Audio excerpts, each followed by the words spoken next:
압축된 후보 이름만 공개하라고 돼 있어요. 이 국민의힘이 자기들끼리 회의에서 그렇게 결정했죠.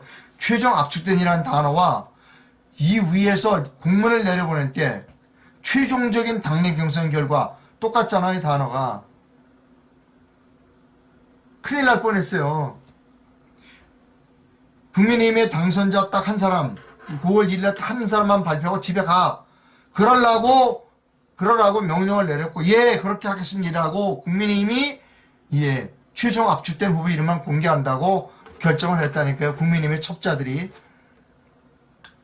물론 이거는 2차 때의 사항이지만 2차 경선의 관이지만 이번에 우리가 지적을 해주지 않았으면 그냥 3차에 그냥 넣으려고 그랬던 거예요. 이게 이렇게 한 사람들이 누구다? 국민의힘에서 첩자들이 누구다? 이 사람들이에요. 정홍원 위원장, 한교 부위원장, 성일종, 김은혜, 정양석, 윤기참, 김경한, 문상부, 박영준, 김기용. 그 다음에 총 12명 중에 2명은 불참했어요. 김석기, 지상욱. 불참했도 아마 알고 있었을까요? 회의 자료는 미리 보내주니까. 어찌됐든 이 사람들이 간첩이에요.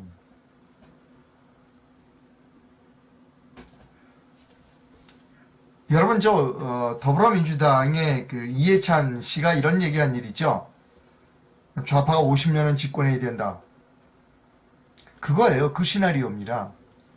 좌파가 50년이 집권하기 위해서는 어떡하냐? 중앙선관위가 선거에 개입해서 총선에서 압도적으로 여당을 많이 당선시키고 그 다음에 야당은 경선에서부터 참여해서 경선부터 개입을 해서 그 야당을 완전히 박살내면 50년 아니라 100년이라도 집권하죠. 이 플랜이 좌파 정권 50년 집권 시나리오입니다. 이게 시나리오대로 진행됐어요.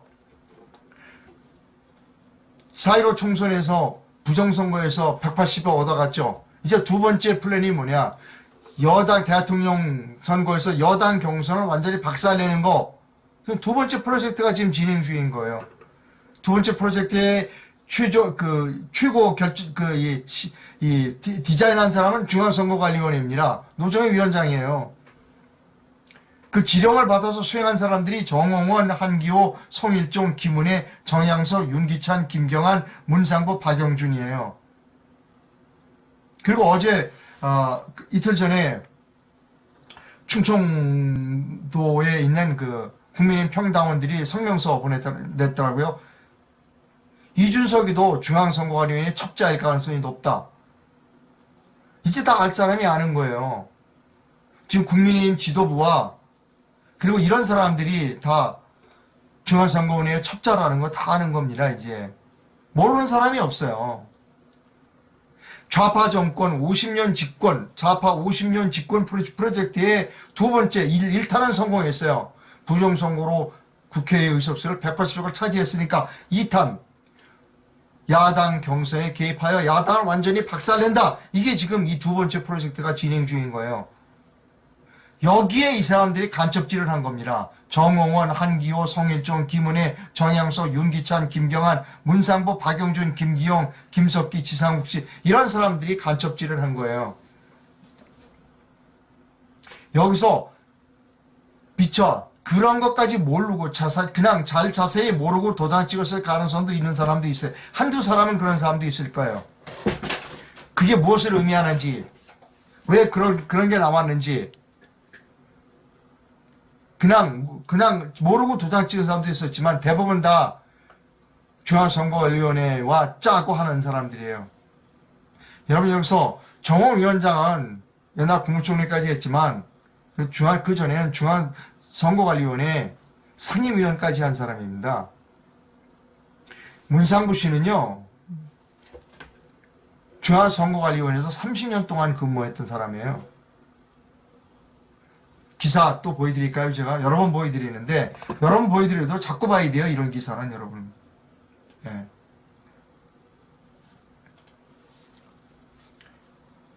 중앙선거관리위원회 문상부 상임위원을 인터뷰를 했어요. 이종희 교수가 인터뷰를 했어요. 2016년 8월 달에 했습니다. 이분이 문상부 상임위원이에요. 이분이 중앙선거관리위원회 상임위원이었고, 그전에는 중앙선거관리위원회 감사 담당관, 선거과장, 조사국장, 선거국장, 기획조정실장, 사무차장, 사무총장 등 30년의 공직생활을 선거제도의 발전에 몸바친 선거 전문가예요. 이분이. 근데 여러분, 이분이 이걸 몰랐을까? 여러분 뭘 생각하세요? 이분이 이걸 몰랐을까? 공직선거법에 2가지 종류의 여론조사가 있다는 것을 이 문상부 씨가 몰랐을까? 여러분 몰랐다고 생각해요? 30년을 근무한 사람이에요. 중앙선거관리위원회에서. 저는 이 문상부 씨가 이 허위 공문서 작성에 깊이 있게 관여했을 가능성이 높다는 거예요. 아는 사람이 이 허위 공문서를 받고 그냥 가만히 있어요? 그래서 제가 어제 문상부 씨한테 내용 증명 보냈죠. 당신 이 허위 공문서가 잘못된 거 알았어? 몰랐어? 나는 문상부 씨가 중앙선거관리위원회와 공모하여 이 허위 공문서를 만들었다고 생각합니다. 그래서 중요한 건 뭐가 중요하냐면요, 여러분. 이 문상부 씨를 누가 추천했는가 하는 거예요. 누가 위촉했느냐 하는 겁니다. 누가 문상부 씨를 위촉했느냐 하는 겁니다. 여기에 키가 있다고 저는 봐요. 이 문상부 씨를 누가 추천했는가, 누가 위촉했는가를 알면 그 고리가 다 풀려요. 국민의힘 내의 첩자 대장은 누구이고, 그리고 저쪽 편과의 대장은 누구이고, 이게 저는 키를 문상부 씨가 갖고 있다고 생각하는 겁니다. 생각해 보세요. 투표가 여론조사할 때 경선을 대체하는 여론조사를 하는데, 여론조사에 응한 한 사람이 당원의 60배에서 70배의 투표권을 갖는데 그걸 공개하지 말라고 그래요? 여러분, 그게 말이 되는 얘기예요? 이 문상부 씨에 대한 말씀을 조금 더 드릴게요.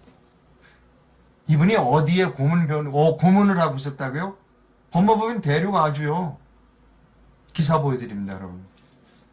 뭐 어차피 뭐 이제 시간 이제 주무시면 되니까 뭐 조금 더 늦게 주무셔도 됩니다. 자, 이거 다 끝까지 듣고 주무세요. 자, 이거예요, 기사. 저는 증거만 가지고 말씀드리는 거예요. 파이낸스투데이 인세영 기자가 10월 13일 날 쓴 기사예요.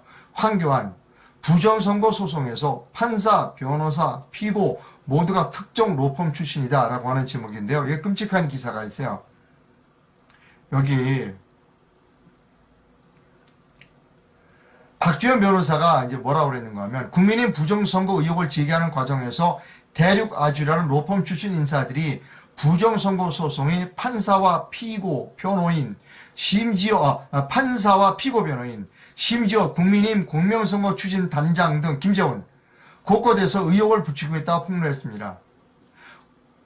우선 김재원 단장은 지난 4.15 총선 인천 연수구 선거 무효 소송에서 선관위 측 변호를 맡았던 법무부인 대륙 아주 소속 변호였던 것으로 드러났어요. 김재원 씨가. 또 당 선관위 위원으로 문상부 대륙, 아까 왜 문상부 씨 얘기하는 거예요. 문상부 위원도 대륙 아주의 고문으로 있어요. 이 사람이 중앙선거관리 상임위원 출신이다. 제가 말했잖아요.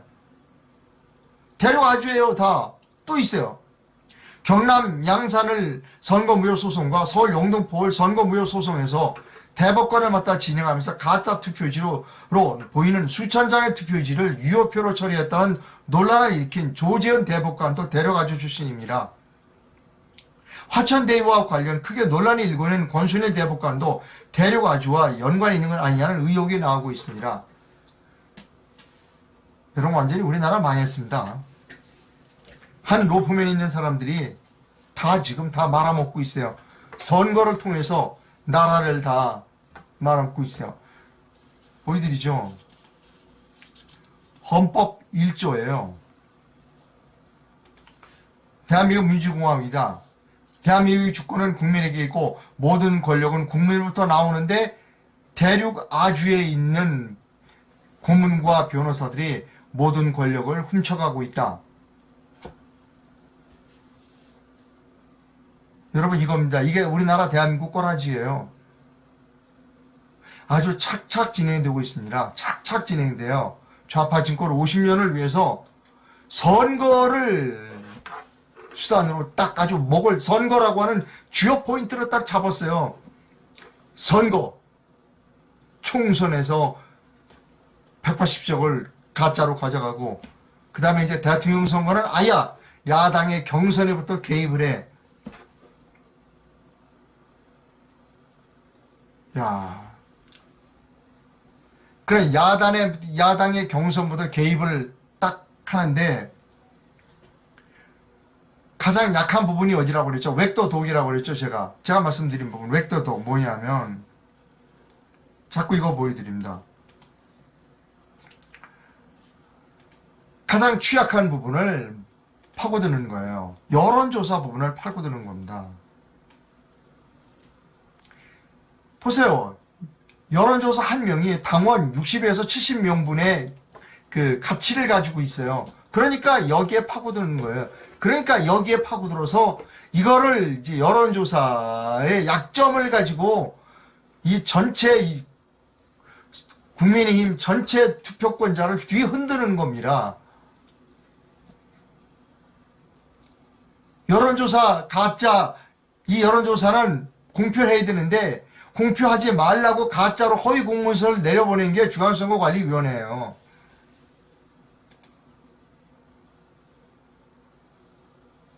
여러분 이제 아셨죠? 좌파 집권 50년 시나리오가 어떻게 진행되는지.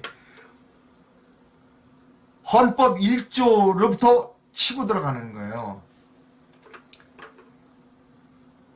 대한민국은 민주공화국이다. 모든 주권은 국민에게 있고 모든 권력은 선거를 빼앗은 집권 세력에게 있다. 무로부터 나온다는 거죠. 모든 권력은 국민으로부터 나온다. 웃기지 마라. 모든 권력은 국민으로부터 선거를 훔쳐간 집권 세력으로부터 나온다. 그래서 선거를 뺏은 거예요. 선거를 뺏어간 겁니다. 국민으로부터 집권 세력이. 근데 조력자가 필요했어요. 누가? 국민의힘 내에 조력자가 필요했고 그리고 법원이라고 하는 조력자가 필요했어요. 자, 법원이 어떻게 여기에 힘을 보태는지를 제가 보여드릴게요. 이번 가처분시청에서 법원 판결문을 여러분께 보여드립니다. 법원 판결문입니다. 법원이 어떻게 공모했는지를 보여드릴게요. 여기 있습니다, 여러분.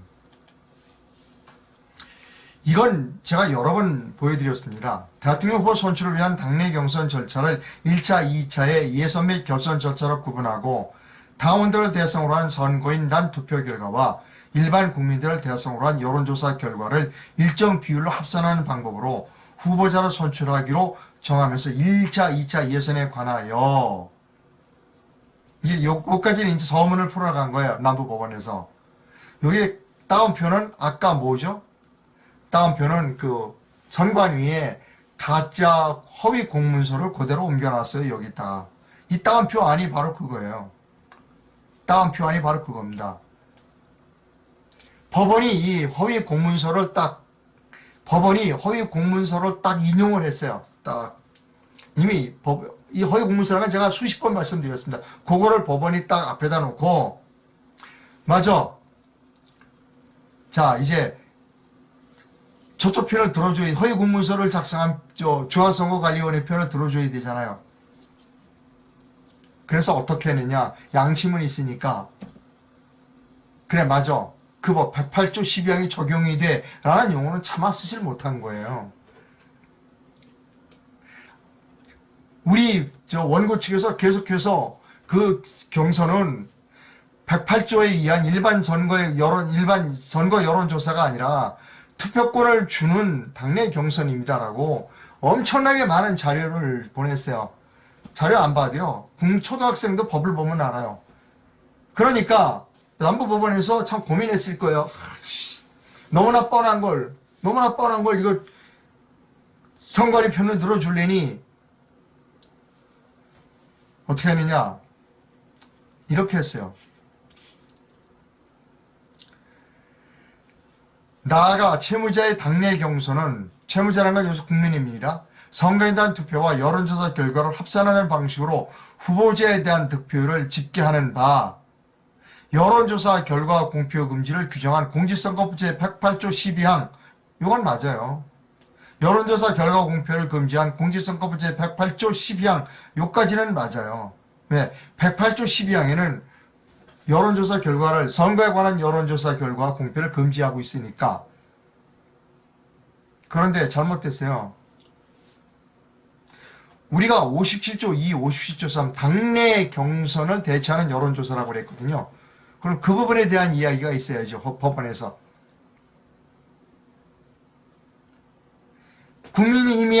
국민의힘이 한 여론조사가 아까 말씀드렸죠. 여론조사는 법에 두 가지가 있다. 당내 경선을 대체 투표권을 주는 여론조사와 그냥 정당의 지지도만 아는 거는 지지도가 있다. 두 개가 있다. 그럼 법원에서 그걸 분명하게 얘기를 해줬어야 돼요. 이번 국민의힘이 한 여론조사는 57조 2, 57조 3항에 따라 투표권을 주는 여론조사이다. 라고 원고 측은 주장을 했다. 그런데 피고 측은 108조라고 주장을 했다. 57조 2 당내 경선을 위한 여론조사인가? 그냥 일반 정당의 선호도를 알아보는 여론조사인가? 양측의 주장이 원고는 이랬고 피고는 이랬다. 57조 2냐 108조냐에 대하여 법원은 충분히 검토했다라는 얘기가 먼저 나와야 되는 거예요. 그렇지 않아요? 원고의 주장은 57조 2, 57조 3이라고 한다. 근데 법원에서 판단해보니 57조 2, 57조 3은 아니더라. 그래서 108조를 말하는 국민의힘 편을 들어줬다라고 해야 되는 거죠. 그런데 그 얘기가 빠졌다는 거예요. 원고가 주장하는 57조 2, 57조 3 당내 경선을 대체하는 투표권을 주는 여론조사라고 원고는 주장하는데 나도 판사 작업을 오래 했어. 남부지방법원에. 그 양반이 주심 판사는 저것까지 했더라고요. 보니까 김관진 장관 전 장관 감옥 보내는 것까지도 했더라고요. 그렇게 내가 훌륭한 사람인데 내가 판단하니 너희들이 얘기하는 57조 2, 57조 3이 아니야. 내가 판단해보니까 그래. 내가 57조 2하고 57조 3이 아니라고 판단한 근거는 이러해서 너희 주장은 틀렸어. 라고 얘기를 해줘야죠. 108조라고 주장하는 국민의힘이 네가 이러해서 네가 맞아. 라고 판단을 해줘야 되는 겁니다. 그 판단에 대한 근거가 전혀 없다는 거예요. 여러분 그게 재판 아닙니까? 너는 이렇게 주장했고 A는 이렇게 주장했고 B는 이렇게 주장했어. A는 너는 주장이 이러이러해서 틀려. 법으로 볼 때 맞지 않아. B는 이러이러해서 네가 맞아. 그래서 B가 승소해서 땅땅땅 이렇게 되는 게 재판 아니에요? 근데 없어. 57조 2, 57조 3 당내 경선을 대표해서 투표권을 주는 여론조사 라고 우리는 얘기를 해서 이거는 경선이라고 얘기를 했는데 거기에 대한 언급은 한마디도 없어 한마디도. 왜? 그거 한마디라도 뻥끗하면 57조 2, 57조 3 얘기 나오면 판결문을 쓸 수가 없거든. 저쪽 편을 들어줄 수가 없어요.